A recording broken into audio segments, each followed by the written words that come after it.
Colour correction colour grading যে কতটা important যারা মিউজিক ভিডিও কিংবা শর্ট ফিল্ম তৈরি করেন তারাই জানেন। আজকের এই ভিডিওতে আমি দেখাবো কীভাবে শুধুমাত্র ক্যামতাশিয়া দিয়ে একটা নর্মাল একটা ফুটেজকে নর্মাল কালারের একটা ফুটেজকে সিনেমেটিক কালার অর্থাৎ প্রফেশনাল কালার দিতে পারবেন।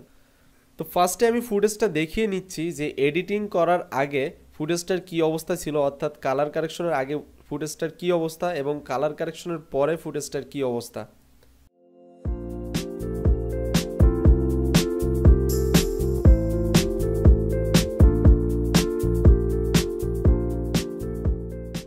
আই থিঙ্ক বুঝতেই পারছেন যে কালার কারেকশন করে ফুটেজটা কতটুকু প্রফেশনাল করা যায়। তো এখন আমি জাস্ট এইটাই করব, এটাই করে দেখাবো কীভাবে আমি এই কালার থেকে এই কালারে নিয়ে যাব, অর্থাৎ কালার কারেকশন কীভাবে করব।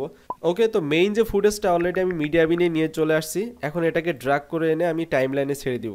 বেসিক যে জিনিসগুলো এগুলো আমি প্রিভিয়াস টিউটোরিয়ালগুলোতে আমি ভালোভাবে ক্যাপচার করছি। সো আপনারা যদি সেইগুলো না দেখে থাকেন, এখানে যদি বুঝতে প্রবলেম হয় তাহলে আগের ভিডিওগুলো অবশ্যই দেখে আসুন, দেন এই ভিডিওটা দেখুন। ওকে, তো আমি টাইম লাইনে ছেড়ে দিলাম। এখন আমি যদি একটু প্লে করে দিই, আপনারা দেখুন আমি সাউন্ড অফ করে দিলাম। ওকে, সাউন্ডটা একটা কপিরাইটেড, সরি, আমি সাউন্ডটা ডিলিট করে দিলাম। জাস্ট ফুটেজটা দেখুন। আমি যেহেতু এখানে সাউন্ড কারেকশন করব না, আমি জাস্ট ফুটেজ, এই যে ফুটেজটা, আমি যদি এখান থেকে প্রিভিউ দেখাই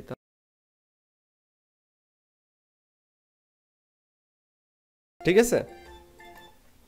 ওকে, তো আমরা এখন এটাকে কালার কারেকশন করব। তো কালার কারেকশন করার জন্য এখান থেকে আপনারা খুঁজে নেবেন ভিজুয়াল ইফেক্টস।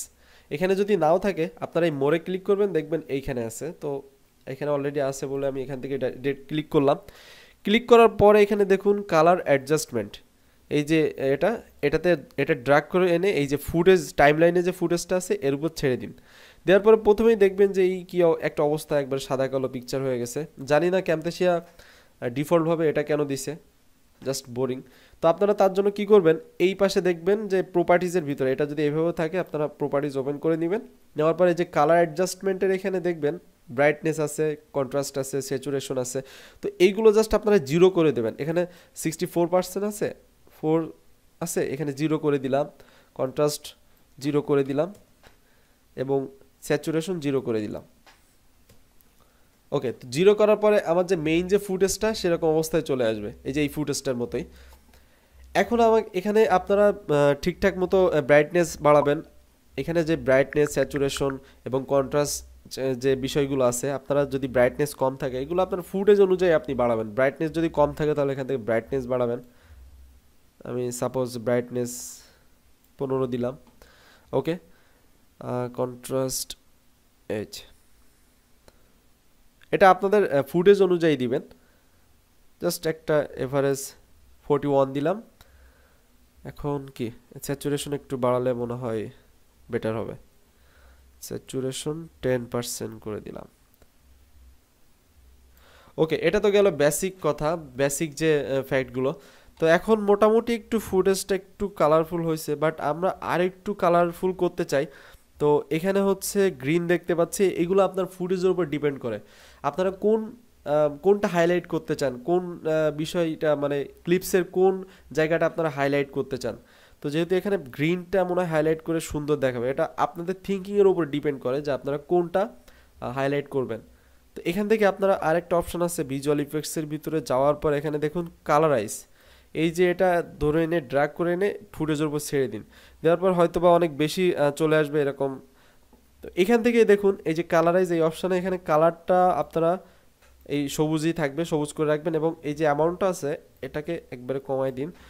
কমায় এবার আপনারা দেখুন যে অ্যাকচুয়ালি কোনটা একটু বাড়াবেন, বেশি বাড়ালে কিন্তু ফুটেজটার কোয়ালিটি নষ্ট হয়ে যাবে।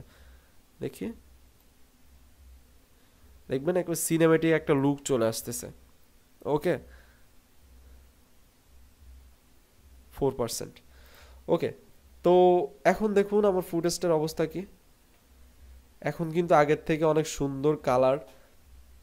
তো এইভাবে আপনারা কালারাইজ মানে ভিডিওর কালার কারেকশন করতে পারবেন। অ্যাকচুয়ালি ক্যামতাশিয়াতে ভালো একটা কালার কারেকশনের অপশান দেয়নি তারা, তবে আপনারা এইভাবে একটু আপনাদের ভিডিওগুলো মডিফাই করে সুন্দর কালার দিতে পারবেন, সিনেমেটিক কালার দিতে পারবেন। তবে আমি বলবো যে ক্যামতাশিয়া অ্যাকচুয়ালি কালার কারেকশনের জন্য খুব বেশি একটা ভালো না। ক্যামতাশিয়াতে আপনি ভালোভাবে কালার কারেকশন করতে পারবেন, তার জন্য আফটার ইফেক্টস আছে, প্রিমিয়ার প্রো আছে। কিংবা আরও ভালো ভালো সফটওয়্যার আছে। ক্যামতাশিয়া কালার কারেকশনের জন্য অতটা ভালো না। আমি পার্সোনালি রিকমেন্ড করব না আপনাদেরকে যে ক্যামতাশিয়া দিয়ে আপনারা কালার কারেকশন করেন। তবে আপনারা যদি ছোটোখাটো এডিটিং হয়, ছোটোখাটো কালার কারেকশন হয়, তাহলে এখান থেকেই করে নিতে পারবেন এবং খুব ভালোভাবেই করতে পারবেন। ঠিক আছে, তো ভিডিওটি আজকে এই পর্যন্তই। ভিডিওটি ভালো লাগলে অবশ্যই একটি লাইক দিবেন, কমেন্ট করে জানাবেন কেমন লাগলো। হ্যাঁ হ্যাঁ, অবশ্যই চ্যানেলকে সাবস্ক্রাইব করে রাখবেন। আর যদি আপনার ক্যামতাশিয়া সম্পর্কে ধারণা না থাকে, আমার ক্যামতাশিয়ার টোটাল একটা সিরিজ আছে, আমার প্লেলিস্টটিকে দেখে নেবেন। সেই টোটাল ভিডিওগুলো দেখবেন, আপনি ক্যামতাশিয়া সম্পর্কে মোটামুটি একটা ধারণা পেয়ে যাবেন। দেন আপনি এরপর থেকে এডিটিংয়ের ওপর মাস্টার হয়ে যাবেন ক্যামতাশিয়ার। ওকে, আজকে এই পর্যন্তই। খোদা হাফেজ।